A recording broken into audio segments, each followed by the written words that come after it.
ਅੱਜ ਪੂਰੇ 10 ਘੰਟੇ ਕਿਸਾਨਾਂ ਦੇ ਵੱਲੋਂ ਦਿੱਤੇ ਗਏ ਸੱਦੇ ਤੇ ਭਾਰਤ ਬੰਦ ਰਿਹਾ। ਅੱਜ ਦੀ ਸਭ ਤੋਂ ਵਾਇਰਲ ਤਸਵੀਰ ਤੁਹਾਨੂੰ ਦਿਖਾਉਂਦੇ ਹਾਂ।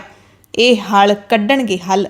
ਭਾਰਤ ਬੰਦ ਕਿਸਾਨਾਂ ਦਾ ਪੂਰੀ ਤਰ੍ਹਾਂ ਦੇ ਨਾਲ ਸ਼ਾਂਤੀਪੂਰਵਕ ਤੇ ਸਫਲ ਰਿਹਾ। ਕਿਸਾਨਾਂ ਨੇ ਕਿਹਾ ਬੰਦ ਨੂੰ ਇਤਿਹਾਸਿਕ ਬਣਾਉਣ ਲਈ ਸਭ ਦਾ ਧੰਨਵਾਦ। ਨਵੀਂ ਤਾਜ਼ੀ ਪੰਜਾਬ ਕੈਬਨਿਟ ਦੀ ਪਹਿਲੀ ਬੈਠਕ ਦੇ ਵਿੱਚ ਕੀ ਕੁਝ ਹੋਇਆ, ਕਿਹੜੇ ਵੱਡੇ ਫੈਸਲੇ ਲਏ ਗਏ, ਇਸ ਬੁਲੇਟਿਨ ਦੇ ਵਿੱਚ ਸਭ ਦੱਸਾਂਗੇ। ਸਤਿ ਸ਼੍ਰੀ ਅਕਾਲ ਜੀ। ਐਮਰਜੈਂਸੀ ਬੁਲੇਟਿਨ ਦੇਖਣ ਵਾਲੇ ਸਾਰੇ ਦਰਸ਼ਕਾਂ ਦਾ ਸਵਾਗਤ ਹੈ। ਮੈਂ ਹਰਸ਼ਰਨ ਕੌਰ। ਸਭ ਤੋਂ ਪਹਿਲਾਂ ਗੱਲ ਕਰਾਂਗੇ ਭਾਰਤ ਬੰਦ ਦੀ। ਕੇਂਦਰ ਸਰਕਾਰ ਦੇ 3 ਖੇਤੀ ਕਾਨੂੰਨਾਂ ਖਿਲਾਫ ਵੱਖ-ਵੱਖ ਕਿਸਾਨ ਯੂਨੀਅਨਾਂ ਦੀ ਨੁਮਾਇੰਦਗੀ ਕਰਦੇ ਸੰਯੁਕਤ ਕਿਸਾਨ ਮੋਰਚੇ ਦੇ ਵੱਲੋਂ ਸਵੇਰੇ 6 ਵਜੇ ਤੋਂ ਸ਼ਾਮ 4 ਵਜੇ ਤੱਕ ਦਿੱਤੇ ਭਾਰਤ ਬੰਦ ਦੇ ਸੱਦੇ ਨੂੰ ਜ਼ਬਰਦਸਤ ਹੁੰਗਾਰਾ ਮਿਲਿਆ। ਕਿਸਾਨਾਂ ਨੇ ਇਸ ਬੰਦ ਨੂੰ ਸ਼ਾਂਤੀਪੂਰਵਕ ਸਫਲ ਬਣਾਉਣ ਦੇ ਲਈ ਦੇਸ਼ ਵਾਸੀਆਂ ਦਾ ਧੰਨਵਾਦ ਕੀਤਾ। ਕਿਤੇ ਵੀ ਕੋਈ ਅਣਸੁਖਾਵੀਂ ਘਟਨਾ ਵਾਪਰਨ ਤੋਂ ਬਚਾ ਰਿਹਾ। ਪੰਜਾਬ ਦੇ ਵਿੱਚ ਤਾਂ ਸਰਕਾਰ ਨੇ ਵੀ ਪੂਰਾ ਸਾਥ ਦਿੱਤਾ। ਪੁਲਿਸ ਹਮਾਇਤ ਕਰਦੀ ਨਜ਼ਰ ਆਈ। ਬੰਦ ਕਰਕੇ ਦੇਸ਼ ਦੇ ਕਈ ਹਿੱਸਿਆਂ ਖਾਸ ਕਰਕੇ ਪੰਜਾਬ, ਹਰਿਆਣਾ ਤੇ ਪੱਛਮੀ ਯੂਪੀ ਦੇ ਵਿੱਚ ਆਮ ਜਨਜੀਵਨ ਲੀਹੋਂ ਲੱਥ ਗਿਆ ਸੀ। ਪੰਜਾਬ, ਹਰਿਆਣਾ ਸਮੇਤ ਵੱਖ-ਵੱਖ ਥਾਵਾਂ ਤੇ ਪ੍ਰਦਰਸ਼ਨਕਾਰੀਆਂ ਨੇ ਕੌਮੀ ਸ਼ਾਹਰਾਹਾਂ ਤੇ ਪ੍ਰਮੁੱਖ ਸੜਕਾਂ ਜਾਮ ਕਰ ਦਿੱਤੀਆਂ। ਪੰਜਾਬ ਦੇ ਵਿੱਚ ਭਾਰਤ ਬੰਦ ਦੇ ਸੱਦੇ ਨੂੰ ਭਰਵੀਂ ਹਮਾਇਤ ਮਿਲੀ। ਕਿਸਾਨਾਂ ਨੇ ਸੂਬੇ ਦੇ ਵੱਖ-ਵੱਖ ਹਿੱਸਿਆਂ ਦੇ ਵਿੱਚ ਹਾਈਵੇ ਜਾਮ ਕਰ ਦਿੱਤੇ। ਪਿੰਡਾਂ ਦੇ ਵਿੱਚ ਵੀ ਜਾਮ ਲੱਗੇ ਦਿਖਾਈ ਦਿੱਤੇ।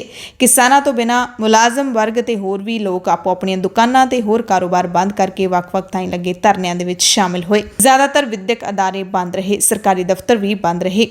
ਕਿਸਾਨ ਮਜ਼ਦੂਰ ਸੰਘਰਸ਼ ਕਮੇਟੀ ਨੇ ਕਿਹਾ ਕਿ ਪੰਜਾਬ ਤੇ ਭਾਰਤ ਬੰਦ ਦੀ ਕਾਲ ਸਫਲ ਹੋਈ ਹੈ। ਅੰਮ੍ਰਿਤਸਰ ਦੇ ਵਿੱਚ 30 ਥਾਵਾਂ ਅਤੇ ਪੰਜਾਬ ਦੇ ਵਿੱਚ ਜਥੇਬੰਦੀ ਦੇ ਵੱਲੋਂ ਕੁੱਲ 84 ਥਾਵਾਂ ਤੇ ਰੇਲ ਤੇ ਸੜਕੀ ਆਵਾਜਾਈ ਜਾਮ ਕੀਤੀ ਗਈ। ਗੋਲਡਨ ਗੇਟ ਅਤੇ ਦੇਵੀਦਾਸਪੁਰ ਰੇਲ ਲਾਈਨ ਤੇ ਹਜ਼ਾਰਾਂ ਦੇ ਇਕੱਠ ਹੋਏ ਤੇ ਇਸ ਜਥੇਬੰਦੀ ਦੇ ਵੱਲੋਂ 28 ਸਤੰਬਰ ਨੂੰ ਡੀਸੀ ਦਫ਼ਤਰ ਮੋਰਚੇ ਵਿੱਚ ਪਹੁੰਚਣ ਦਾ ਸੱਦਾ ਦਿੱਤਾ ਗਿਆ। ਕਈ ਥਾਵਾਂ ਤੇ ਕਿਸਾਨਾਂ ਨੇ ਰੇਲ ਮਾਰਗਾਂ ਨੂੰ ਵੀ ਰੋਕਿਆ, ਜਿਸ ਕਰਕੇ ਰੇਲ ਆਵਾਜਾਈ ਵਿੱਚ ਅੜਿੱਕਾ ਪਿਆ। ਉੱਤਰੀ ਰੇਲਵੇ ਦੇ ਬੁਲਾਰੇ ਨੇ ਕਿਹਾ ਕਿ ਦਿੱਲੀ, ਅੰਬਾਲਾ ਤੇ ਫਿਰੋਜ਼ਪੁਰ ਡਿਵੀਜ਼ਨਾਂ ਦੇ ਵਿੱਚ 20 ਤੋਂ ਵੱਧ ਥਾਵਾਂ ਤੇ ਕਿਸਾਨਾਂ ਵੱਲੋਂ ਜਾਮ ਲਾਏ ਜਾਣ ਦੀਆਂ ਰਿਪੋਰਟਾਂ ਮਿਲੀਆਂ, ਜਿਸ ਕਾਰਨ ਲਗਭਗ 25 ਰੇਲ ਗੱਡੀਆਂ ਪ੍ਰਭਾਵਿਤ ਹੋਈਆਂ। ਅਧਿਕਾਰੀਆਂ ਨੇ ਦੱਸਿਆ ਕਿ ਦਿੱਲੀ ਤੋਂ ਅੰਮ੍ਰਿਤਸਰ ਸ਼ਾਨੇ ਪੰਜਾਬ, ਨਵੀਂ ਦਿੱਲੀ ਤੋਂ ਮੋਗਾ ਐਕਸਪ੍ਰੈਸ, ਪੁਰਾਣੀ ਦਿੱਲੀ ਤੋਂ ਪੇਹਾ ਜੋਤ ਐਕਸਪ੍ਰੈਸ, ਦਿੱਲੀ ਕਟੜਾ ਵੰਦੇ ਮਾਤਰਮ ਐਕਸਪ੍ਰੈਸ ਤੇ ਅੰਮ੍ਰਿਤਸਰ ਸ਼ਤਾਬਦੀ ਸਮੇਤ ਕਈ ਹੋਰ ਰੇਲ ਗੱਡੀਆਂ ਪ੍ਰਭਾਵਿਤ ਹੋਈਆਂ। ਉੱਤਰੀ ਭਾਰਤ ਵਿੱਚ ਕਈ ਰੇਲ ਗੱਡੀਆਂ ਰੱਦ ਹੋਣ ਕਰਕੇ ਜਾਂ ਫਿਰ ਦੇਰੀ ਨਾਲ ਚੱਲਣ ਕਰਕੇ ਤੇ ਸਰਹੱਦਾਂ ਤੇ ਆਵਾਜਾਈ ਨੂੰ ਰੋਕਣ ਕਰਕੇ ਵੱਡੇ ਪੱਧਰ ਤੇ ਆਵਾਜਾਈ ਠੱਪ ਹੋ ਗਈ। ਲੋਕਾਂ ਨੂੰ ਖਾਸੀਆਂ ਮੁਸ਼ਕਲਾਂ ਆਈਆਂ। ਬੰਦ ਦਾ ਵਧੇਰੇ ਅਸਰ ਗੁੜਗਾਉਂ, ਗਾਜ਼ੀਆਬਾਦ ਤੇ ਨੋਇਡਾ ਸਮੇਤ ਦਿੱਲੀ NCR ਦੇ ਵਿੱਚ ਵੀ ਨਜ਼ਰ ਆਇਆ। ਕਿਸਾਨਾਂ ਦੇ ਵੱਲੋਂ ਸੜਕਾਂ ਜਾਮ ਕੀਤੇ ਜਾਣ ਕਰਕੇ ਚਾਰੇ ਪਾਸੇ ਸੁੰਨ ਪਸਰੀ ਦਿਖਾਈ ਦਿੱਤੀ। ਪੰਜਾਬ ਦੇ ਵਿੱਚ ਸਾਰੇ ਬਾਜ਼ਾਰ ਬੰਦ ਨਜ਼ਰ ਆਏ। ਸਿਰਫ ਜ਼ਰੂਰੀ ਵਸਤੂਆਂ ਦੀਆਂ, ਮੈਡੀਕਲ ਸੇਵਾਵਾਂ ਦੀਆਂ ਦੁਕਾਨਾਂ ਹੀ ਖੁੱਲੀਆਂ ਹੋਈਆਂ ਸਨ। ਪੁਲਿਸ ਪ੍ਰਸ਼ਾਸਨ ਨੇ ਵੀ ਕਿਸਾਨਾਂ ਦਾ ਸਾਥ ਦਿੱਤਾ।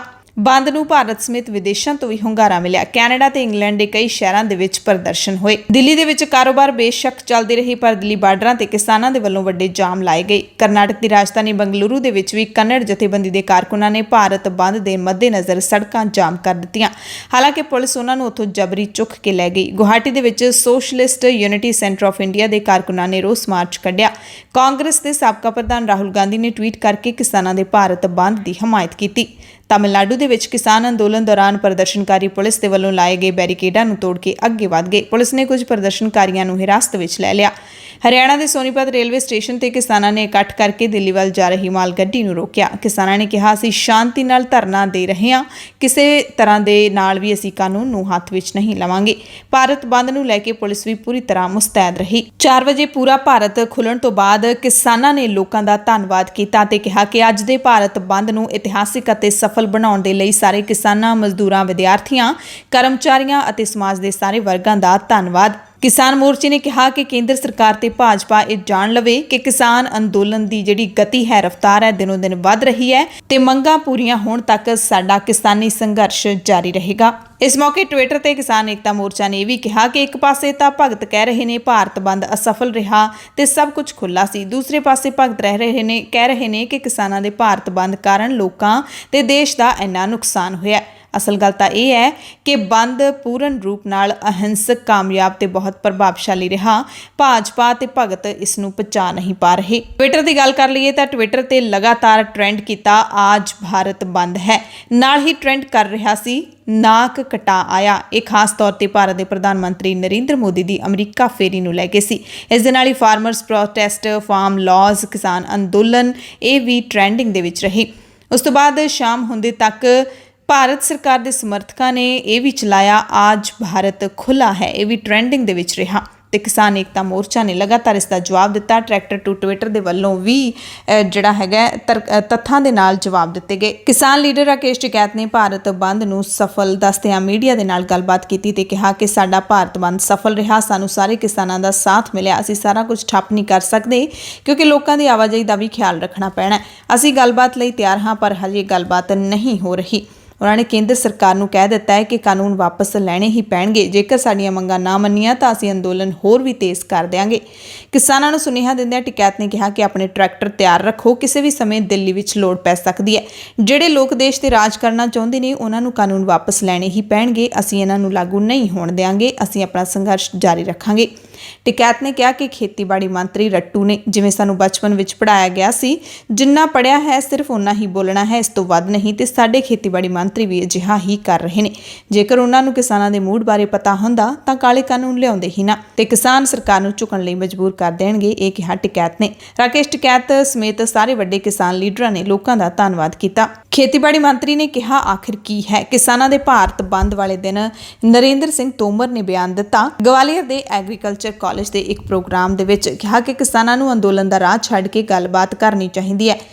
ਤੋਮਰ ਨੇ ਕਿਹਾ ਕਿ ਅਸੀਂ ਕਿਸਾਨਾਂ ਦੇ ਇਤਰਾਜ਼ ਤੇ ਗੱਲਬਾਤ ਕਰਨ ਲਈ ਤਿਆਰ ਹਾਂ, ਪਹਿਲਾਂ ਵੀ ਕਈ ਵਾਰੀ ਕਰ ਚੁੱਕੇ ਹਾਂ। ਜੇਕਰ ਕੁਝ ਰਹਿ ਗਿਆ ਤਾਂ ਅਸੀਂ ਫਿਰ ਤੋਂ ਗੱਲਬਾਤ ਕਰਨ ਦੇ ਲਈ ਤਿਆਰ ਹਾਂ। ਸਰਕਾਰ ਤੇ ਕਿਸਾਨਾਂ ਦਰਮਿਆਨ 11ਵੇਂ ਗੇੜ ਦੀ ਆਖਰੀ ਗੱਲ 22 ਜਨਵਰੀ ਨੂੰ ਟੁੱਟੀ ਸੀ। 9 ਮਹੀਨੇ ਹੋ ਗਏ ਨੇ ਪਰ ਹਾਲੇ ਤੱਕ ਦੋਵੇਂ ਧਿਰਾਂ ਮੁੜ ਕੇ ਨਹੀਂ ਬੈਠ ਸਕੀਆਂ ਇਕੱਠੀਆਂ। ਪੰਜਾਬ ਦੇ ਮੁੱਖ ਮੰਤਰੀ ਚਰਨਜੀਤ ਸਿੰਘ ਚੰਨੀ ਨੇ ਵੀ ਭਾਰਤ ਬੰਦ ਨੂੰ ਹਮਾਇਤ ਦਿੱਤੀ। ਨਾਲ ਹੀ ਕੇਂਦਰ ਸਰਕਾਰ ਨੂੰ 3 ਖੇਤੀ ਕਾਨੂੰਨ ਰੱਦ ਕਰਨ ਦੀ ਅਪੀਲ ਵੀ ਕੀਤੀ। ਹੱਥ ਦੇ ਵਿੱਚ ਕਾਲਾ ਤੇ ਕਿਸਾਨੀ ਦਾ ਝੰਡਾ ਫੜ ਕੇ ਚੰਨੀ ਨੇ ਕਿਹਾ, ਮੈਂ ਕਿਸਾਨਾਂ ਦੇ ਨਾਲ ਖੜਾ, ਕੇਂਦਰ ਸਰਕਾਰ ਨੂੰ ਅਪੀਲ ਕਰਦਾ ਕਿ 3 ਕਿਸਾਨ ਵਿਰੋਧੀ ਕਾਨੂੰਨ ਰੱਦ ਕਰੇ। ਉਹਨਾਂ ਕਿਹਾ ਕਿ ਸਾਡੇ ਕਿਸਾਨ 1 ਸਾਲ ਤੋਂ ਵੀ ਵੱਧ ਸਮੇਂ ਤੋਂ ਆਪਣੇ ਹੱਕਾਂ ਲਈ ਲੜ ਰਹੇ ਨੇ। ਇਹ ਸਮਾਂ ਆ ਗਿਆ ਕਿ ਉਹਨਾਂ ਦੀ ਆਵਾਜ਼ ਸੁਣੀ ਜਾਵੇ। ਪੰਜਾਬ ਕਾਂਗਰਸ ਦੇ ਪ੍ਰਧਾਨ ਨਵਜੋਤ ਸਿੰਘ ਸਿੱਧੂ ਨੇ ਵੀ ਇੱਕ ਦਿਨ ਪਹਿਲਾਂ ਕਹਿ ਦਿੱਤਾ ਸੀ ਕਿ ਕਾਂਗਰਸ ਹੈ ਜਿਹੜੀ ਉਹ ਭਾਰਤ ਬੰਦ ਨੂੰ ਹਮਾਇਤ ਦੇਵੇਗੀ। ਅਸੀਂ ਕਿਸਾਨਾਂ ਦੇ ਨਾਲ ਉਦੋਂ ਤੱਕ ਖੜੇ ਰਹਾਂਗੇ ਜਦੋਂ ਤੱਕ ਕਿਸਾਨਾਂ ਦਾ ਸੰਘਰਸ਼ ਚੱਲੇਗਾ। ਉਹਨਾਂ ਕਿਹਾ ਕਿ ਸਹੀ ਤੇ ਗਲਤ ਦੀ ਜੰਗ ਵਿੱਚ ਤੁਸੀਂ ਨਿਰਪੱਖ ਨਹੀਂ ਰਹਿ ਸਕਦੇ। ਮੈਂ ਕਾਂਗਰਸੀ ਵਰਕਰਾਂ ਨੂੰ ਅਪੀਲ ਕਰਦਾ ਕਿ ਉਹ ਗੈਰ ਸੰਵਿਧਾਨਕ ਕਾਲੇ ਕਾਨੂੰਨਾਂ ਦੇ ਖਿਲਾਫ ਇਸ ਲੜਾਈ ਦੀ ਡਟਵੀਂ ਹਮਾਇਤ ਕਰਨ। ਇਸ ਦੇ ਨਾਲ ਹੀ ਕਈ ਹੋਰ ਜਥੇਬੰਦੀਆਂ, ਧਾਰਮਿਕ ਅਤੇ ਸਿਆਸੀ ਜਥੇਬੰਦੀਆਂ ਨੇ ਵੀ ਇਸ ਬੰਦ ਨੂੰ ਹਮਾਇਤ ਦਿੱਤੀ। ਭਾਰਤ ਬੰਦ ਦਰਮਿਆਨ ਕਿਸਾਨਾਂ ਨੇ ਗੁਰੂ ਕੇ ਲੰਗਰ ਵੀ ਚਲਾਏ। ਬਾਕਾਇਦਾ ਜਿੱਥੇ ਜਾਮ ਲੱਗੇ ਸੀ ਉੱਥੇ ਲੰਗਰਾਂ ਦਾ ਪ੍ਰਬੰਧ ਕੀਤਾ ਗਿਆ। ਸਮਾਜ ਸੇਵੀਆਂ ਵੱਲੋਂ ਕਿਸਾਨਾਂ ਦੇ ਵੱਲੋਂ ਲੰਗਰ ਪਾਣੀ ਤੇ ਦਵਾਈਆਂ ਦਾ ਪ੍ਰਬੰਧ ਕੀਤਾ ਗਿਆ ਸੀ। ਜਾਮ ਦੇ ਕੋਲੋਂ ਲੰਘਣ ਵਾਲੇ ਲੋਕਾਂ ਦੇ ਲਈ ਮਿੱਠੇ ਪਕਵਾਨ ਵਰਤਾਏ ਗਏ। ਯਾਤਰੀਆਂ ਨੂੰ ਪਾਣੀ ਪਿਆਉਣ ਦੀ ਸੇਵਾ ਕੀਤੀ ਗਈ। ਰੇਲ ਗੱਡੀਆਂ ਦੇ ਵਿੱਚ ਜਿਹੜੇ ਯਾਤਰੀ ਜਾਮ ਦੇ ਵਿੱਚ ਫਸੇ ਬੈਠੇ ਸੀ ਉਹਨਾਂ ਦੀ ਹਰ ਲੋੜ ਦਾ ਧਿਆਨ ਰੱਖਿਆ ਗਿਆ। ਗੁਰਦਾਸਪੁਰ ਦੇ ਵਿੱਚ ਕਿਸਾਨਾਂ ਦੇ ਲਈ ਮੈਡੀਕਲ ਸਹੂਲਤਾਂ ਤੇ ਦਵਾਈਆਂ ਦਾ ਲੰਗਰ ਲਾਇਆ ਗਿਆ। ਸਾਹਿਬਜ਼ਾਦਾ ਅਜੀਤ ਸਿੰਘ ਨਗਰ ਮੋਹਾਲੀ ਦੇ ਫੇਸ 5 ਦੀਆਂ ਤਸਵੀਰਾਂ ਤੁਹਾਨੂੰ ਦਿਖਾਉਂਦੇ ਹਾਂ ਜਿੱਥੇ ਕਿਸਾਨਾਂ ਨੇ ਆਟੋ ਖੜੇ ਕਰਕੇ ਬੈਰੀਕੇਡ ਲਾਏ। ਪੁਲਿਸ ਵੀ ਇੱਥੇ ਕਿਸਾਨਾਂ ਦਾ ਸਾਥ ਦਿੰਦੀ ਨਜ਼ਰ ਆਈ। ਸਿਰਫ ਜ਼ਰੂਰੀ ਜਾਂ ਐਮਰਜੈਂਸੀ ਵਾਹਨਾਂ ਨੂੰ ਹੀ ਪੁਲਿਸ ਅੱਗੇ ਜਾਣ ਦੇ ਰਹੀ ਸੀ। ਸਾਡੀ ਖਾਸ ਕਵਰੇਜ ਦੌਰਾਨ ਤੁਹਾਨੂੰ 3-5 ਮੋਹਾਲੀ ਦੀਆਂ ਲਾਈਟਾਂ ਦਾ ਜਾਮ ਵੀ ਦਿਖਾ ਦਿੰਦੇ ਹਾਂ ਜਿੱਥੇ ਵੱਖਰੀ ਤਸਵੀਰ ਸਾਹਮਣੇ ਆਈ। ਇੱਥੇ ਪਿਛਲੇ ਲੰਬੇ ਸਮੇਂ ਤੋਂ ਪ੍ਰਦਰਸ਼ਨ ਚੱਲ ਰਿਹਾ ਹੈ। ਰੋਜ਼ਾਨਾ ਕੁਝ ਘੰਟੇ ਖੜ ਕੇ ਚੌਂਕ ਦੇ ਉੱਤੇ ਨਾਅਰੇਬਾਜ਼ੀ ਕੀਤੀ ਜਾਂਦੀ ਹੈ ਖੇਤੀ ਕਾਨੂੰਨਾਂ ਦੇ ਖਿਲਾਫ ਅਤੇ ਬੰਦ ਵਾਲੇ ਦਿਨ ਬੱਚਿਆਂ ਤੇ ਨੌਜਵਾਨਾਂ ਦੇ 35 ਅੱਖਰ ਲਿਖਣ, ਪੋਸਟਰ ਬਣਾਉਣ ਤੇ ਦਸਤਾਰ ਸਜਾਉਣ ਦੇ ਮੁਕਾਬਲੇ ਬੰਦ ਦੌਰਾਨ ਕਰਵਾਏ ਗਏ। ਜੇਤੂ ਬੱਚਿਆਂ ਨੂੰ ਇਨਾਮ ਵੀ ਦਿੱਤੇ ਗਏ। ਪ੍ਰੋਗਰਾਮ ਕਰਵਾਉਣ ਵਾਲੇ ਪ੍ਰਬੰਧਕਾਂ ਨੇ ਕਿਹਾ ਕਿ ਬੱਚਿਆਂ ਨੂੰ ਆਪਣੀ ਜ਼ਮੀਰ ਤੇ ਜ਼ਮੀਨ ਦੇ ਨਾਲ ਜੋੜਨ ਦਾ ਇਹ ਨਵਾਂ ਉਪਰਾਲਾ ਹੈ। ਉਹ 3-5 ਲਾਈਟਾਂ ਦੇ ਉੱਤੇ ਇੱਥੇ ਮੋਹਾਲੀ ਵਿੱਚ ਵੱਖ-ਵੱਖ ਥਾਈਂ ਨਾਕੇ ਵੀ ਲਾਏ ਜਾ ਰਹੇ ਨੇ ਤੇ ਉਹਦੇ ਵਿੱਚ ਬਕਾਇਆ ਤੌਰ ਤੇ ਆਪਣੇ ਸੱਭਿਆਚਾਰ ਨਾਲ ਬੱਚਿਆਂ ਨੂੰ ਆਪਣੀ ਜਿਹੜੀ ਜ਼ਮੀਰ ਦੇ ਨਾਲ ਜੋੜਨ ਵਾਸਤੇ ਇੱਕ ਪੋਸਟਰ ਮੇਕਿੰਗ ਜਿਹੜਾ ਹੈਗਾ ਮੁਕਾਬਲਾ ਉਹ ਕਰਵਾਇਆ ਗਿਆ ਇੱਥੇ। ਬਿਲਕੁਲ ਤੁਸੀਂ ਦੇਖ ਸਕਦੇ ਹੋ ਖਾਲਸ ਟੀਵੀ ਤੇ ਬੱਚਿਆਂ ਨੂੰ ਇਨਾਮ ਜਿਹੜੇ ਹੈਗੇ ਆ ਤਕਸੀਮ ਕੀਤੇ ਜਾ ਰਹੇ ਨੇ ਜਿਨ੍ਹਾਂ ਨੇ ਸੁੰਦਰ ਪੱਗ ਸਜਾਈ ਹੈਗੀ ਹੈ ਜਾਂ ਹੋਰ ਪੋਸਟਰ ਮੇਕਿੰਗ ਜਿਹੜੇ ਪ੍ਰੋਗਰਾਮ ਇੱਥੇ ਇਹਨਾਂ ਨੇ ਉਲੀਕਿਆ ਹੈਗਾ ਕਿ ਨਵੇਂ ਤਰ੍ਹਾਂ ਦਾ ਬਿਲਕੁਲ ਵੱਖਰਾ ਕਨਸੈਪਟ। ਭਾਰਤ ਬੰਦ ਵਿੱਚ ਕੀ ਹੁੰਦਾ, ਆਮ ਤੌਰ ਤੇ ਕੀ ਹੈ ਕਿ ਦੁਕਾਨਾਂ ਬੰਦ ਹੁੰਦੀਆਂ ਨੇ, ਕਾਰੋਬਾਰ ਠੱਪ ਕੀਤੇ ਜਾਂਦੇ ਨੇ, ਪਰ ਇਹ ਪੰਜਾਬ 'ਚ ਵੇਖਣ ਨੂੰ ਮਿਲਦਾ ਹੈਗਾ ਕਿ ਬੱਚੇ ਵੱਲੋਂ ਇੱਕ 35 ਅੱਖਰੀ ਜਿਹੜੀ ਹੈਗੀ ਹੈ ਸਾਡੀ ਜਿਹੜੀ ਗੁਰਮੁਖੀ ਹੈ ਉਹ ਲਿਖੀ ਜਾ ਰਹੀ ਹੈਗੀ। ਊੜਾ ਆੜਾ ਜਿਹੜਾ ਹੈਗਾ ਸਾਡਾ ਆਪਣਾ ਜਿਹੜਾ ਸਾਡੇ ਵਿਰਸੇ ਦੀ ਗੱਲ ਹੈਗੀ ਹੈ ਉਹ ਇੱਥੇ ਬੱਚਿਆਂ ਦੇ ਵਿੱਚ ਜੋੜਨ ਵਾਸਤੇ ਕੀਤੀ ਜਾ ਰਹੀ ਹੈ। ਤੇ ਅਗਲੀ ਜਿਹੜੀ ਲੜਾਈ ਹੈਗੀ ਹੈ ਕਿਉਂਕਿ ਇਹਨਾਂ ਬੱਚਿਆਂ ਨੇ ਲੜਨੀ ਹੈਗੀ ਹੈ, ਇਹਨਾਂ ਦੇ ਵਿੱਚ ਜੇਕਰ ਸੰਚਾਰ ਹੋਏਗਾ ਤੇ ਸ਼ਾਇਦ ਉਹ ਅੱਗੇ ਤੋਂ ਅੱਗੇ ਜਿਹੜੀ ਗੱਲ ਹੈਗੀ ਹੈ ਤੁਰੀ ਹੈ। ਤੇ ਖਾਸ ਤੌਰ ਤੇ ਪੱਗਾਂ ਦੇ ਮੁਕਾਬਲੇ ਤੇ ਕੰਪੀਟੀਸ਼ਨ ਜਿਹੜਾ ਹੈਗਾ 35 ਅੱਖਰੀ ਸਾਡੀ ਗੁਰਮੁਖੀ ਜਿਹੜੀ ਸਾਡੀ ਬੋਲੀ ਹੈਗੀ, ਸਾਡੀ ਭਾਸ਼ਾ ਹੈਗੀ ਹੈ, ਸਾਡਾ ਜਿਹੜਾ ਸੱਭਿਆਚਾਰ ਹੈ, ਸਾਡਾ ਜਿਹੜਾ ਅਸੀਂ ਬੱਚਿਆਂ ਨੂੰ ਜਿਹੜਾ ਹੈ ਕੰਪੀਟੀਸ਼ਨਸ ਖਾਸ ਤੌਰ ਤੇ ਕਰਵਾਇਆ ਜਾ ਰਿਹਾ ਤੇ ਬੱਚਿਆਂ ਨੂੰ ਜਿਹੜੇ ਹੈਗੇ ਅਲੱਗ-ਅਲੱਗ ਤਰ੍ਹਾਂ ਦੇ ਖਾਸੀਅਤ ਇਹ ਨੇ ਇਕੱਲੇ ਬੱਚੇ ਹੀ ਨਹੀਂ ਨੇ, ਇਹਦੇ ਵਿੱਚ ਨੌਜਵਾਨ ਵੀ ਨੇ, ਬਜ਼ੁਰਗ ਵੀ ਨੇ ਤੇ ਉਹਨਾਂ ਨੂੰ ਜਿਹੜਾ ਹੈਗਾ ਕਿਸ ਕੰਪੀਟੀਸ਼ਨ ਦੇ ਨਾਲ, ਇਸ ਪ੍ਰਤੀਯੋਗਤਾ ਦੇ ਨਾਲ ਜੋੜਿਆ ਜਾ ਰਿਹਾ ਤੇ ਤੁਸੀਂ ਇੱਥੇ ਇੱਕ ਵੱਖਰਾ ਨਜ਼ਾਰਾ ਵੇਖੋਗੇ ਕਿ ਜਿੰਨੇ ਲੋਕ ਇੱਥੇ ਬੈਠੇ ਨੇ ਆਲੇ ਦੁਆਲੇ ਘਰਾਂ ਤੋਂ ਆਏ ਨੇ, ਆਪਣਾ ਸਮਰਥਨ ਦੇ ਰਹੇ ਨੇ ਕਿਸਾਨੀ ਬੰਦ ਦੇ ਵਿੱਚ, ਜਿਹੜੀ ਭਾਰਤ ਬੰਦ ਦੀ ਕਾਲ ਹੈ ਉਹਦੇ ਵਿੱਚ, ਤੇ ਉਹਨਾਂ ਸਾਰੇ ਜਿਹੜੇ ਪਰਿਵਾਰਿਕ ਮੈਂਬਰ ਇੱਥੇ ਆਏ ਨੇ ਉਹਨਾਂ ਨੂੰ ਸਾਰਿਆਂ ਨੂੰ ਕਿਸਾਨੀ ਨਾਲ, ਆਪਣੇ ਵਿਰਸੇ ਨਾਲ ਜੋੜਨ ਵਾਸਤੇ ਅਸੀਂ ਇੱਥੇ ਪਹਿਲਾਂ ਪੱਗਾਂ ਦੇ ਮੁਕਾਬਲੇ ਕਰਾਏ ਨੇ, ਸੋਹਣੀ ਪੱਗ ਬੰਨ੍ਹਣ ਦੇ, ਤੇ ਇਸ ਤੋਂ ਬਾਅਦ ਅਸੀਂ ਹੁਣ ਊੜਾ ਐੜਾ 35 ਅੱਖਰੀ ਦਾ ਮੁਕਾਬਲਾ ਚੱਲ ਰਿਹਾ, ਪੋਸਟਰ ਮੇਕਿੰਗ ਕੰਪੀਟੀਸ਼ਨ ਰੱਖਿਆ ਹੈਗਾ, ਇਸ ਤਰ੍ਹਾਂ ਦੇ ਮੁਕਾਬਲੇ ਰੱਖੇ ਆ।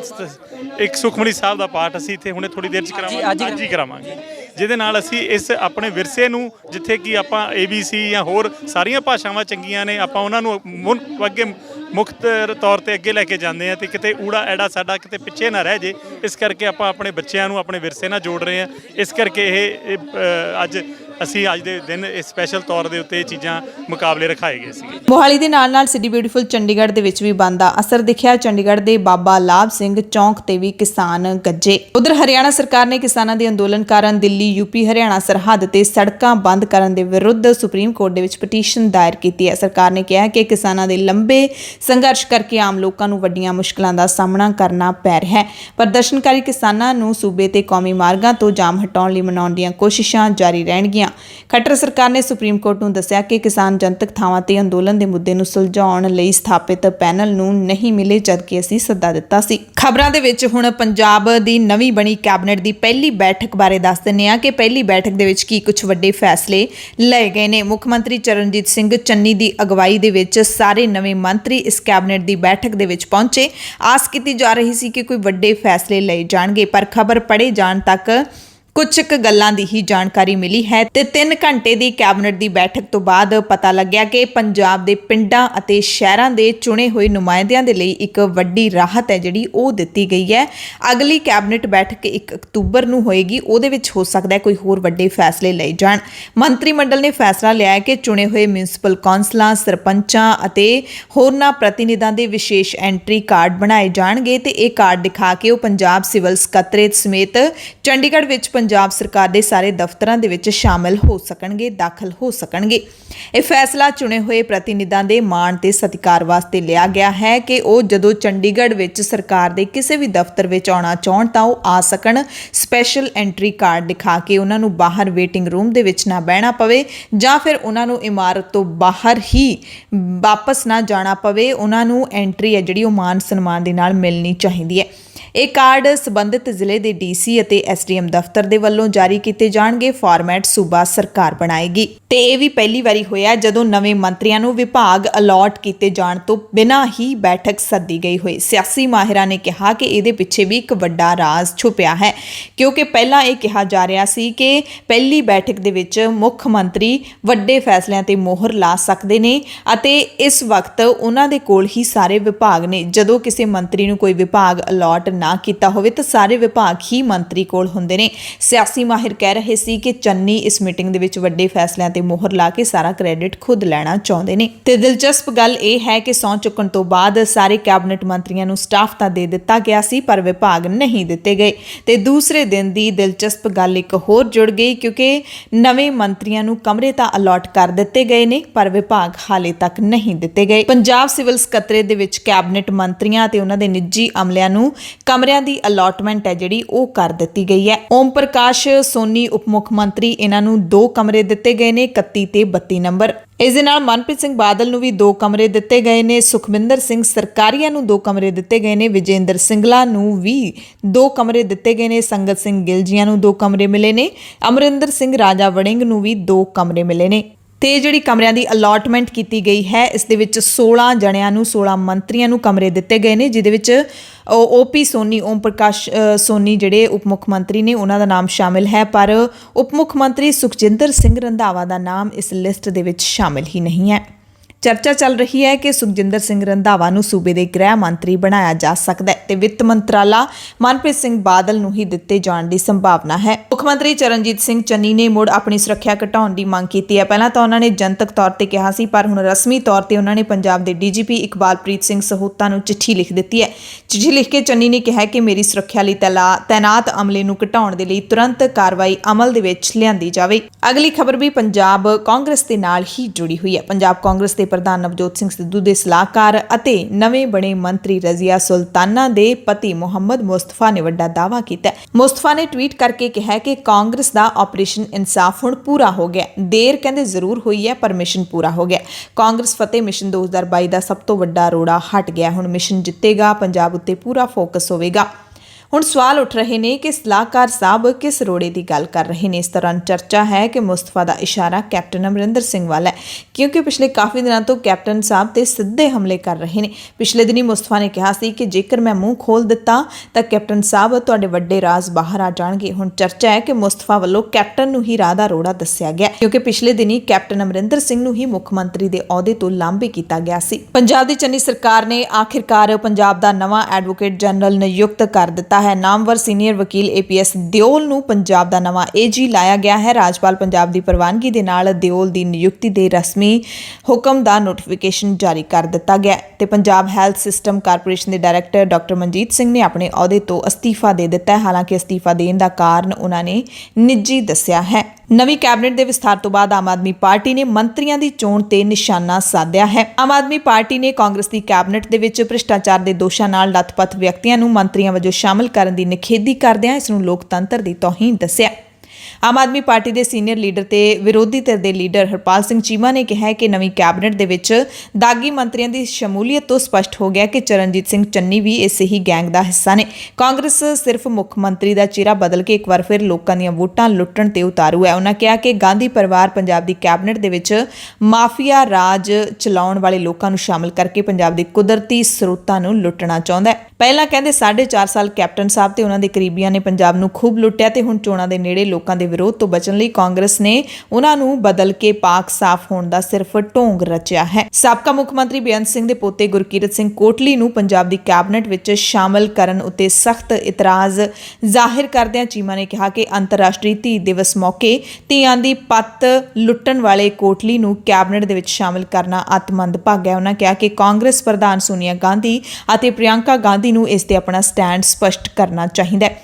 ਰਾਣਾ ਗੁਰਜੀਤ ਦਾ ਨਾਮ ਲੈਂਦਿਆਂ ਉਹਨਾਂ ਕਿਹਾ ਕਿ ਪੰਜਾਬ ਦੇ ਵਿੱਚ ਰਾਣਾ ਗੁਰਜੀਤ ਰੇਤ ਮਾਫੀਆ ਦਾ ਸਰਗਨਾ ਹੈ। ਉਹਨਾਂ ਕਿਹਾ ਕਿ ਪੰਜਾਬ ਦੇ ਲੋਕਾਂ ਨੂੰ ਚਰਨਜੀਤ ਸਿੰਘ ਚੰਨੀ ਤੋਂ ਭਾਰੀ ਉਮੀਦਾਂ ਸੀ ਕਿ ਸ਼ਾਇਦ ਉਹ ਕੁਝ ਵੱਖਰਾ ਕਰਨਗੇ, ਕਿਉਂਕਿ ਉਹ ਆਮ ਆਦਮੀ ਹੋਣ ਦਾ ਦਾਅਵਾ ਜੋ ਕਰਦੇ ਨੇ, ਪਰ ਉਹਨਾਂ ਦੀ ਕਹਿਣੀ ਤੇ ਕਥਨੀ ਵਿੱਚ ਜ਼ਮੀਨ ਅਸਮਾਨ ਦਾ ਫਰਕ ਸਾਫ਼ ਦਿਖਾਈ ਦੇ ਰਿਹਾ ਹੈ। ਚੀਮਾ ਨੇ ਕਿਹਾ ਕਿ ਕਾਂਗਰਸ ਨੇ ਮੁੱਖ ਮੰਤਰੀ ਦਾ ਮਖੌਟਾ ਬਦਲ ਕੇ ਸਿਰਫ ਅਲੀ ਬਾਬਾ ਹੀ ਬਦਲਿਆ, ਜਦਕਿ ਉਹਨਾਂ ਦੇ 40 ਚੋਰ ਹੁਣ ਵੀ ਉੱਥੇ ਹੀ ਮੌਜੂਦ ਨੇ। ਦਰਅਸਲ ਇਹ 1994 ਦਾ ਮਸਲਾ ਹੈ, ਜਦੋਂ ਪੰਜਾਬ ਘੁੰਮਣ ਆਈ ਫਰਾਂਸੀਸੀ ਕੁੜੀ ਕੇਤੀਆ ਨੂੰ ਚੰਡੀਗੜ੍ਹ ਦੇ ਇੱਕ ਚੌਰਾਹੇ 'ਚੋਂ ਜਬਰੀ ਅਗਵਾ ਕਰਕੇ ਉਸ ਨਾਲ ਜ਼ਬਰਦਸਤੀ ਕੀਤੀ ਗਈ ਸੀ।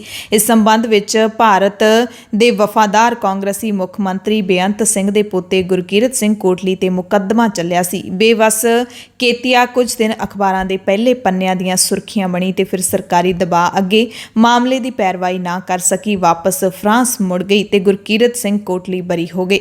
ਆਖਰੀ ਵਾਰ 2017 ਦੇ ਵਿੱਚ ਕੇਤੀਆ ਨੇ ਪੰਜਾਬ ਦੇ ਇੱਕ ਅੰਗਰੇਜ਼ੀ ਅਖਬਾਰ ਨੂੰ ਚਿੱਠੀ ਲਿਖ ਕੇ ਭਾਰਤੀ ਨਿਆਂ ਪ੍ਰਬੰਧ ਨੂੰ ਲਾਹਨਤਾਂ ਪਾਈਆਂ ਸੀ ਤੇ ਕਿਹਾ ਸੀ ਕਿ ਮੈਂ ਉਸ ਜ਼ਖਮ ਨੂੰ ਕਦੇ ਨਹੀਂ ਭੁੱਲ ਸਕੀ। ਤੇ ਚਰਨਜੀਤ ਸਿੰਘ ਚੰਨੀ ਨੇ ਉਸੇ ਗੁਰਕੀਰਤ ਸਿੰਘ ਕੋਟਲੀ ਨੂੰ ਪੰਜਾਬ ਦੀ ਕੈਬਨਿਟ ਦੇ ਵਿੱਚ ਥਾਂ ਦਿੱਤਾ ਹੈ ਤੇ ਪੰਜਾਬ ਦੇ ਲੋਕਾਂ ਦਾ ਵਜ਼ੀਰ ਬਣਾਇਆ ਹੈ। ਸ਼ੇਅਰ ਬਾਜ਼ਾਰ ਦੀ ਗੱਲ ਕਰ ਲਈਏ ਤਾਂ ਤੇਜ਼ੀ ਦਾ ਦੌਰ ਸੋਮਵਾਰ ਨੂੰ ਵੀ ਜਾਰੀ ਰਿਹਾ। ਰਿਕਾਰਡ ਸਿਖਰ ਤੇ ਬੰਬੇ ਸਟਾਕ ਐਕਸਚੇਂਜ ਦਾ 30 ਸ਼ੇਅਰਾਂ ਵਾਲਾ ਸੈਂਸੈਕਸ 29.41 ਨੁਕਤਿਆਂ ਦੇ ਉਛਾਲ ਨਾਲ ਆਪਣੇ ਸਿਖਰਲੇ ਪੱਧਰ 60,000 ਤੋਂ ਉੱਤੇ ਬੰਦ ਹੋਇਆ।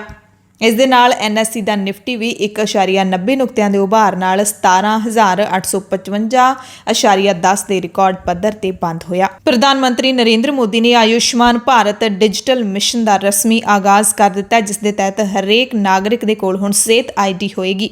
ਮਿਸ਼ਨ ਤਹਿਤ ਹਰੇਕ ਨਾਗਰਿਕ ਦੀ ਵੱਖਰੀ ਸਿਹਤ ID ਯਕੀਨੀ ਬਣੇਗੀ। ਮਿਸ਼ਨ ਤਹਿਤ ਮਰੀਜ਼ਾਂ ਦੀ ਮੈਡੀਕਲ ਰਿਕਾਰਡ ਦੀ ਡਿਜੀਟਲ ਫਾਰਮੈਟ ਦੇ ਵਿੱਚ ਸਾਂਭ ਸੰਭਾਲ ਕੀਤੀ ਜਾਵੇਗੀ। ਇਨਾ ਹੀ ਨਹੀਂ, ਮਿਸ਼ਨ ਤਹਿਤ ਸਿਹਤ ਖੇਤਰ ਨਾਲ ਜੁੜੇ ਸਾਰੇ ਭਾਈਵਾਲਾਂ ਨੂੰ ਇੱਕ ਮੰਚ ਤੇ ਲਿਆਂਦਾ ਜਾਵੇਗਾ ਤੇ ਨਾਗਰਿਕਾਂ ਲਈ ਚੋਣ ਕਰਨੀ ਸੌਖੀ ਹੋ ਜਾਏਗੀ। ਮੋਦੀ ਨੇ ਮਿਸ਼ਨ ਦੇ ਆਗਾਜ਼ ਨੂੰ ਭਾਰਤ ਵਿੱਚ ਸਿਹਤ ਸੁਧਾਰਾਂ ਦੇ ਖੇਤਰ ਵਿੱਚ ਬੇਮਿਸਾਲ ਗੇੜ ਕਰਾਰ ਦਿੱਤਾ। ਉਹਨਾਂ ਕਿਹਾ ਕਿ ਡਿਜੀਟਲ ਸਿਹਤ ਮਿਸ਼ਨ ਭਾਰਤ ਦੇ ਵਿੱਚ ਸਿਹਤ ਸੰਭਾਲ ਨਾਲ ਜੁੜੀਆਂ ਸੇਵਾਵਾਂ ਦੀ ਡਿਲੀਵਰੀ ਵਿੱਚ ਇਨਕਲਾਬ ਲਿਆਉਣ ਦੇ ਸਮਰੱਥ ਹੈ ਤੇ ਇਸ ਦਾ ਦੇਸ਼ ਦੇ ਗਰੀਬ ਤੇ ਮੱਧ ਵਰਗ ਨੂੰ ਵੱਡਾ ਫਾਇਦਾ ਮਿਲੇਗਾ। ਅਗਲੀ ਖਬਰ ਜਨਗਣਨਾ ਦੇ ਨਾਲ ਜੁੜੀ ਹੋਈ ਹੈ। ਕੇਂਦਰ ਸਰਕਾਰ ਨੇ ਪਛੜੀਆਂ ਸ਼੍ਰੇਣੀਆਂ ਦੀ ਜਾਤੀ ਜਨਗਣਨਾ ਤੇ ਮੁੱਦੇ ਤੇ ਸਥਿਤੀ ਸਪਸ਼ਟ ਕਰ ਦਿੱਤੀ ਹੈ, ਜਿਸ ਦੀ ਸਿਆਸੀ ਹਲਕਿਆਂ ਦੇ ਵਿੱਚ ਚਰਚਾ ਤੇਜ਼ ਹੋ ਗਈ ਹੈ। ਕੇਂਦਰ ਨੇ ਸੁਪਰੀਮ ਕੋਰਟ ਨੂੰ ਦੱਸਿਆ ਕਿ ਉਸਨੇ 2021 ਦੀ ਜਨਗਣਨਾ ਦੇ ਵਿੱਚ OBC ਦੀ ਗਿਣਤੀ ਨਾ ਕਰਨ ਦਾ ਫੈਸਲਾ ਲਿਆ ਹੈ। ਯਾਨੀ ਕਿ ਸਰਕਾਰੀ ਜਨਗਣਨਾ ਤੋਂ OBC ਵਰਗ, ਅਦਰ ਬੈਕਵਰਡ ਕਲਾਸਿਸ ਯਾਨੀ ਕਿ ਹੋਰ ਪਛੜੀਆਂ ਜਾਤੀਆਂ ਜਿਹੜੀਆਂ ਨੇ ਉਹ ਬਾਹਰ ਰਹਿਣਗੀਆਂ। ਸੁਪਰੀਮ ਕੋਰਟ ਦੇ ਵਿੱਚ ਹਲਫਨਾਮਾ ਦਾਖਲ ਕਰਦਿਆਂ ਸਰਕਾਰ ਨੇ ਕਿਹਾ ਹੈ ਕਿ ਅਨੁਸੂਚਿਤ ਜਾਤੀਆਂ ਅਤੇ ਅਨੁਸੂਚਿਤ ਜਨਜਾਤੀਆਂ ਨੂੰ ਛੱਡ ਕੇ ਪਛੜੀਆਂ ਸ਼੍ਰੇਣੀਆਂ ਦੀ ਜਾਤੀ ਆਧਾਰਿਤ ਜਨਗਣਨਾ ਇੱਕ ਬਹੁਤ ਹੀ ਗੁੰਝਲਦਾਰ ਪ੍ਰਸ਼ਾਸਕੀ ਕੰਮ ਹੈ। ਇਸ ਤੋਂ ਸੰਪੂਰਨ ਜਾਂ ਸਹੀ ਜਾਣਕਾਰੀ ਹਾਸਲ ਨਹੀਂ ਕੀਤੀ ਜਾ ਸਕਦੀ।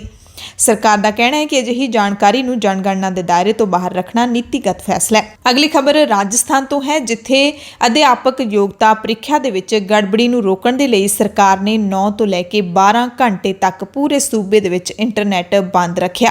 ਰਾਜਸਥਾਨ ਦੇ ਵਿੱਚ 31,000 ਅਸਾਮੀਆਂ ਦੇ ਲਈ ਰੀਟ ਯਾਨੀ ਕਿ ਰਾਜਸਥਾਨ ਅਧਿਆਪਕ ਯੋਗਤਾ ਪ੍ਰੀਖਿਆ ਲਏਗੀ। ਪਹਿਲੀ ਤੋਂ 5ਵੀਂ ਤੱਕ ਦੇ ਅਧਿਆਪਕਾਂ ਲਈ ਦੁਪਹਿਰ 2:30 ਵਜੇ ਤੋਂ ਸ਼ਾਮ 5 ਵਜੇ ਤੱਕ ਅਤੇ 6ਵੀਂ ਤੋਂ 8ਵੀਂ ਤੱਕ ਦੇ ਅਧਿਆਪਕਾਂ ਦੇ ਲਈ ਸਵੇਰੇ 10 ਵਜੇ ਤੋਂ ਦੁਪਹਿਰੇ 12:30 ਵਜੇ ਤੱਕ ਪ੍ਰੀਖਿਆ ਆਯੋਜਿਤ ਕੀਤੀ ਗਈ। ਪ੍ਰੀਖਿਆ ਦੇ ਲਈ ਸੂਬੇ ਭਰ ਚੋਂ ਕਰੀਬ 4,000 ਪ੍ਰੀਖਿਆ ਕੇਂਦਰ ਬਣਾਏ ਗਏ, ਜਿਸ ਵਿੱਚ 13 ਲੱਖ ਉਮੀਦਵਾਰਾਂ ਨੇ ਪੇਪਰ ਦਿੱਤਾ। ਦੋਵੇਂ ਪੇਪਰਾਂ ਦੇ ਲਈ 16 ਲੱਖ ਉਮੀਦਵਾਰਾਂ ਨੇ ਨੋਮੀਨੇਸ਼ਨ ਭਰੀ, ਯਾਨੀ ਕਿ 16 ਲੱਖ ਉਮੀਦਵਾਰਾਂ ਨੇ ਅਪਲਾਈ ਕੀਤਾ ਸੀ, ਜਿਹਦੇ ਵਿੱਚੋਂ 13 ਲੱਖ ਉਮੀਦਵਾਰਾਂ ਨੇ ਪੇਪਰ ਦਿੱਤਾ, 3 ਲੱਖ ਨਹੀਂ ਪਹੁੰਚੇ। ਜਰਮਨੀ ਦੇ ਵਿੱਚ ਆਮ ਚੋਣਾਂ ਵਿੱਚ centre left social democratic party ਯਾਨੀ ਕਿ SPD ਨੇ ਜਿੱਤ ਹਾਸਲ ਕੀਤੀ ਹੈ। ਹਾਲਾਂਕਿ ਸ਼ੁਰੂਆਤੀ ਨਤੀਜਿਆਂ ਦੇ ਵਿੱਚ ਵੋਟਾਂ ਦਾ ਮਾਰਜਨ ਘੱਟ ਹੀ ਹੈ। SPD ਨੂੰ 25.7% ਵੋਟਾਂ ਮਿਲੀਆਂ ਨੇ, ਜਦਕਿ ਐਂਜਲਾ ਮਾਰਕਲ ਦੀ ਸੱਤਾਧਾਰੀ ਪਾਰਟੀ CDU ਨੂੰ 24.1% ਵੋਟਾਂ ਮਿਲੀਆਂ। ਉੱਥੇ ਗ੍ਰੀਨਜ਼ ਪਾਰਟੀ ਆਪਣੇ ਹੁਣ ਤੱਕ ਦੇ ਸਭ ਤੋਂ ਚੰਗੇ ਪ੍ਰਦਰਸ਼ਨ 14.8% ਵੋਟਾਂ ਦੇ ਨਾਲ ਤੀਜੇ ਨੰਬਰ ਤੇ ਰਹੀ। ਨਤੀਜੇ ਆਉਣ ਤੋਂ ਪਹਿਲਾਂ ਹੀ CPD ਲੀਡਰ ਓਲਾਫ ਸਕੋਲਜ਼ ਨੇ ਕਿਹਾ ਸੀ ਕਿ ਉਹਨਾਂ ਦੀ ਪਾਰਟੀ ਨੂੰ ਸਿੱਧਾ ਬਹੁਮਤ ਮਿਲੇਗਾ। ਅਮਰੀਕਾ ਦੇ ਸਾਬਕਾ ਰਾਸ਼ਟਰਪਤੀ ਅਸ਼ਰਫ ਗਨੀ ਨੇ ਆਪਣੇ ਆਧਿਕਾਰਿਕ ਫੇਸਬੁੱਕ ਅਕਾਊਂਟ ਤੋਂ ਤਾਲਿਬਾਨੀ ਹਕੂਮਤ ਦਾ ਸਮਰਥਨ ਕੀਤਾ ਹੈ, ਪਰ ਟਵਿੱਟਰ ਦੇ ਉੱਤੇ ਅਸ਼ਰਫ ਨੇ ਕਿਹਾ ਕਿ ਮੇਰਾ ਫੇਸਬੁੱਕ ਅਕਾਊਂਟ ਹੈਕ ਹੋ ਗਿਆ। ਇੰਨਾ ਹੀ ਨਹੀਂ, ਉਹਨਾਂ ਨੇ ਕੌਮਾਂਤਰੀ ਭਾਈਚਾਰੇ ਨੂੰ ਤਾਲਿਬਾਨੀ ਸਰਕਾਰ ਨਾਲ ਗੱਲਬਾਤ ਕਰਨ ਦੀ ਅਪੀਲ ਵੀ ਕੀਤੀ। ਅਸ਼ਰਫ ਨੇ ਤਾਲਿਬਾਨ ਦੀ ਸਰਕਾਰ ਨੂੰ ਮਾਨਤਾ ਦੇਣ ਅਤੇ ਸਮਰਥਨ ਦੇਣ ਦਾ ਸੱਦਾ ਵੀ ਦਿੱਤਾ। ਉਹਨਾਂ ਨੇ ਇਹ ਵੀ ਕਿਹਾ ਕਿ ਵਿਦੇਸ਼ਾਂ ਵਿੱਚ ਫ੍ਰੀਜ਼ ਕੀਤੀ ਗਈ ਅਫਗਾਨਿਸਤਾਨ ਦੀ ਸੰਪੱਤੀ ਨੂੰ ਪੈਸੇ ਨੂੰ ਰਿਲੀਜ਼ ਕੀਤਾ ਜਾਏ। ਪਰ ਇਸ ਫੇਸਬੁੱਕ ਪੋਸਟ ਤੋਂ ਬਾਅਦ ਟਵਿੱਟਰ ਤੇ ਉਹਨਾਂ ਨੇ ਆਪਣੇ ਬਿਆਨ ਦਾ ਇਹ ਕਹਿੰਦੇ ਹੋਏ ਖੰਡਨ ਕਰ ਦਿੱਤਾ ਕਿ ਮੇਰਾ ਫੇਸਬੁੱਕ ਅਕਾਊਂਟ ਹੈਕ ਕਰ ਲਿਆ ਗਿਆ। ਕੱਲ ਤੋਂ ਬਾਅਦ ਕੀਤੀ ਗਈ ਕੋਈ ਵੀ ਪੋਸਟ ਝੂਠੀ ਹੈ, ਮੈਂ ਨਹੀਂ ਕੀਤੀ। ਬਰਤਾਨੀਆ ਦਾ ਜੰਗੀ ਬੇੜਾ ਤਾਇਵਾਨ ਦੇ ਨੇੜਿਓਂ ਗੁਜ਼ਰਿਆ ਤਾਂ ਚੀਨ ਨੇ ਚੇਤਾਵਨੀ ਦੇ ਦਿੱਤੀ ਹੈ। ਚੀਨੀ ਫੌਜ ਨੇ ਕਿਹਾ ਹੈ ਕਿ ਉਸਨੇ ਤਾਇਵਾਨ ਦੀ ਖਾੜੀ ਵਿੱਚੋਂ ਲੰਘ ਰਹੇ ਬ੍ਰਿਟਿਸ਼ ਜੰਗੀ ਬੇੜੇ ਨੂੰ ਚੇਤਾਵਨੀ ਦਿੱਤੀ ਹੈ। ਚੀਨ ਨੇ ਬਰਤਾਨੀਆ ਤੇ ਬੁਰੇ ਇਰਾਦੇ ਰੱਖਣ ਦਾ ਇਲਜ਼ਾਮ ਲਾਇਆ। ਚੀਨ ਤਾਇਵਾਨ ਦੀਪ ਨੂੰ ਆਪਣਾ ਹਿੱਸਾ ਮੰਨਦਾ ਹੈ। ਬ੍ਰਿਟਿਸ਼ ਜੰਗੀ ਬੇੜਾ HMS ਰਿਚਮੰਡ ਇੰਡੋ ਪੈਸੀਫਿਕ ਇਲਾਕੇ ਵਿੱਚ ਤੈਨਾਤ ਇੱਕ 에ਅਰਕ੍ਰਾਫਟ ਕਰੀਅਰ ਸਟ੍ਰਾਈਕ ਗਰੁੱਪ ਦਾ ਹਿੱਸਾ ਹੈ। ਇਸ ਜਹਾਜ਼ ਦੇ ਟਵਿੱਟਰ ਅਕਾਊਂਟ ਤੇ ਕਿਹਾ ਗਿਆ ਕਿ ਇਸ ਵਕਤ ਵੀਅਤਨਾਮ ਵੱਲ ਜਾ ਰਿਹਾ ਹੈ। ਚੀਨ ਤਾਇਵਾਨ ਨੂੰ ਆਪਣਾ ਇੱਕ ਬਾਗੀ ਸੂਬਾ ਮੰਨਦਾ ਹੈ। ਚੀਨ ਤੇ ਤਾਇਵਾਨ ਦੇ ਵਿੱਚ 1949 ਤੋਂ ਲੈ ਕੇ ਵਿਵਾਦ ਚੱਲਿਆ ਆ ਰਿਹਾ ਹੈ, ਜਿਸ ਕਾਰਨ ਤਾਇਵਾਨ ਦੀ ਪਹੁੰਚ ਕੌਮਾਂਤਰੀ ਸੰਸਥਾਵਾਂ ਤੱਕ ਨਹੀਂ ਹੈ ਤੇ ਉਸ ਨੂੰ ਸੀਮਿਤ ਕੌਮਾਂਤਰੀ ਮਾਨਤਾ ਹੀ ਮਿਲੀ ਹੋਈ ਹੈ। ਦੁਨੀਆ ਦੇ ਸਿਰਫ 15 ਦੇਸ਼ ਹੀ ਤਾਇਵਾਨ ਨੂੰ ਸੁਤੰਤਰ ਮੁਲਕ ਮੰਨਦੇ ਨੇ। ਬਲੋਚ ਦਹਿਸ਼ਤਗਰਦਾਂ ਨੇ ਪਾਕਿਸਤਾਨ ਦੇ ਬਾਨੀ ਮੁਹੰਮਦ ਅਲੀ ਜਿੰਨਾ ਦਾ ਬੁੱਤ ਤਬਾਹ ਕਰ ਦਿੱਤਾ ਹੈ। ਬਲੋਚ ਦਹਿਸ਼ਤਗਰਦਾਂ ਨੇ ਗੜਬੜਜ਼ਦਾ ਬਲੋਚਿਸਤਾਨ ਸੂਬੇ ਦੇ ਸਾਹਿਲੀ ਸ਼ਹਿਰ ਗਵਾਦਰ ਦੇ ਵਿੱਚ ਇਸ ਘਟਨਾ ਨੂੰ ਅੰਜਾਮ ਦਿੱਤਾ ਹੈ। ਇੱਥੇ ਬੰਬ ਧਮਾਕੇ ਦੇ ਵਿੱਚ ਮੁਲਕ ਦੇ ਬਾਨੀ ਮੁਹੰਮਦ ਅਲੀ ਜਿੰਨਾ ਦਾ ਬੁੱਤ ਨੁਕਸਾਨਿਆ ਗਿਆ। ਡੌਨ ਦੀ ਰਿਪੋਰਟ ਦੇ ਮੁਤਾਬਿਕ ਇਹ ਬੁੱਤ ਜੂਨ ਮਹੀਨੇ ਸੁਰੱਖਿਅਤ ਜ਼ੋਨ ਮੰਨੀ ਜਾਂਦੀ ਮਰੀਨ ਡਰਾਈਵ ਤੇ ਸਥਾਪਿਤ ਕੀਤਾ ਗਿਆ ਸੀ। ਰੋਜ਼ਨਾਮਚੇ ਦੀ ਰਿਪੋਰਟ ਦੇ ਮੁਤਾਬਿਕ ਬਲੋਚ ਦਹਿਸ਼ਤਗਰਦਾਂ ਨੇ ਐਤਵਾਰ ਸਵੇਰੇ ਬੁੱਤ ਦੇ ਹੇਠਾਂ ਬੰਬ ਰੱਖ ਕੇ ਧਮਾਕਾ ਕੀਤਾ, ਜਿਸ ਨਾਲ ਬੁੱਤ ਪੂਰੀ ਤਰ੍ਹਾਂ ਦੇ ਨਾਲ ਤਬਾਹ ਹੋ ਗਿਆ, ਸੁਆਹ ਹੋ ਗਿਆ। BBC ਦੀ ਰਿਪੋਰਟ ਦੇ ਮੁਤਾਬਿਕ ਪਾਬੰਦੀਸ਼ੁਦਾ ਜਥੇਬੰਦੀ ਬਲੋਚ ਰਿਪਬਲਿਕਨ ਆਰਮੀ ਦੇ ਬੁਲਾਰੇ ਬਾਗਬਰ ਬਲੋਚ ਨੇ ਟਵੀਟ ਕਰਕੇ ਇਸ ਧਮਾਕੇ ਦੀ ਜ਼ਿੰਮੇਵਾਰੀ ਲਈ ਹੈ। ਐਮਰਜੈਂਸੀ ਬੁਲੇਟਿਨ ਦੇਖਣ ਵਾਲੇ ਸਾਰੇ ਦਰਸ਼ਕਾਂ ਦਾ ਧੰਨਵਾਦ।